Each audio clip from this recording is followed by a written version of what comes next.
মধুপুর বন্ধন ব্যাংকের বিরুদ্ধে প্রতারণার অভিযোগ তুলল এক অসহায় গ্রাহক। শেষ পর্যন্ত বাধ্য হয়ে সেই অসহায় গ্রাহক আইনের দ্বারস্থ হয় এবং অভিযুক্ত বন্ধন ব্যাংকের বিরুদ্ধে তদন্তক্রমে কঠোর শাস্তি দাবি রাখলেন। ঘটনার বিবরণী প্রকাশ 2021 সালের এপ্রিল মাসের 16 তারিখ মধুপুর জামচেমুনি এলাকার সীমাশীল স্বামীর নাম কনকশীল মধুপুর বন্ধন ব্যাংক থেকে 80,000 টাকার লোন নেয়। প্রতি সপ্তাহে তার 1,595 টাকা দেওয়ার কথা যথারীতি প্রতি সপ্তাহে 1,595 টাকা করে দিয়ে যাচ্ছে।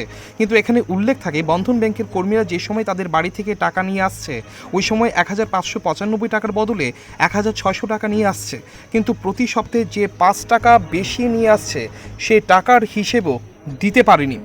যথারীতি সীমাশীল তার লোনের কিস্তি পরিশোধ করার জন্য মাসের পর মাস টাকা দিয়ে যাচ্ছে, কিন্তু পরবর্তী সময়ে হঠাৎ অসুস্থ হওয়ার কারণে 1 বছর 3 মাস সেই টাকা পরিশোধ করতে পারেনি। এমন সময় বন্ধন ব্যাংকের কর্মীরা তাদের বাড়িতে গিয়ে অনেক চাপ দিলেও সে টাকা পরিশোধ করতে পারেনি, কারণ তাদের পক্ষে টাকা দেওয়া সম্ভব হচ্ছিল না। পরবর্তী সময়ে সীমাশীলের স্বামী কনকশীল মধ্যপ্রাচ্যের কোনো এক দেশে চলে যায়। সেখানে গিয়ে জুলাই মাসের 30 তারিখ সেই বন্ধন ব্যাংকের অ্যাকাউন্টে 50,000 টাকা পাঠায়। যথারীতি সীমাশীল অতি আগ্রহ নিয়ে সেই টাকা তুলতে আসে 6 আগস্ট অর্থাৎ মঙ্গলবার, কিন্তু এসে দেখতে পায় তার অ্যাকাউন্ট থেকে 44,652 টাকা কেটে নেওয়া হয়। ওই সময় তিনি জানতে পেরে চক্ষু যেন চড়ক গাছ হয়ে ওঠে। অসহায় পরিবার সেই টাকা পেয়ে অন্যত্র থেকে লোন নেওয়া সেই টাকা পরিশোধের জন্য আসে, এমনকি যে বকেয়া ছিল বন্ধন ব্যাংকের তাও পরিশোধ করে দেওয়ার জন্য আসছিল।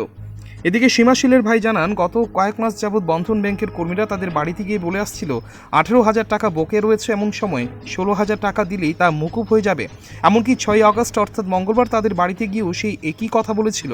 তাহলে 44,652 টাকা কেন কেটে নিল তা বুঝে উঠতে পারেনি সীমাশীল।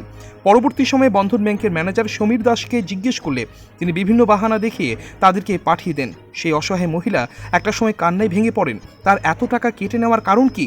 যদিও ব্যাংক ম্যানেজার সুমিত দাসকে জিজ্ঞেস করলে তিনি বিভিন্ন বাহানা দেখিয়ে কোনো সদুত্তর দিতে পারেনি। এদিকে গত কয়েক মাস পূর্বে মধুপুর বন্ধন ব্যাংকের বিরুদ্ধে প্রতারণার অভিযোগ উঠেছিল। আজ আবারও সেই প্রতারণার ফলে একটি অসহায় পরিবার কান্নায় ভেঙে পড়ল এবং আইনের দ্বারস্থ হয়ে বন্ধন ব্যাংকের বিরুদ্ধে কঠোর শাস্তি দাবি রাখল। টাকা লোন নেওয়া হয়েছিল, আমার বোনের আছে না, বন্ধন টাকা লোন নেওয়া হয়েছিল 21-এ লোন নেওয়া হয়েছিল 2 বছরের লেগে 80,000 টাকা। তো এই অসুস্থতার কারণে লাস্টে পেন্ডিং রয়েছে 17,000 সামথিং। লোনটা লওয়ার পরে তারা বাড়ি থেকে কইছে আপনারা 18,000 টাকার মতন আছে লোনটা, আপনি 16,000 টাকার মতন দিলে লোনটা মুকুব, আবার নতুন করে লোন নিতে পারবেন। তখন আমরা কইছি দেখে আর জামাই আছে না, বাড়ির বন্ধক টন্ধক দিয়া বিদেশ গেছে, আয়া টাকা ফাটাইলে আপনার এই টাকাটা 16,000 টাকা পরিশোধ করে দেওয়া হইব, নতুন করে আর লোন টোন নেওয়া হইতো না।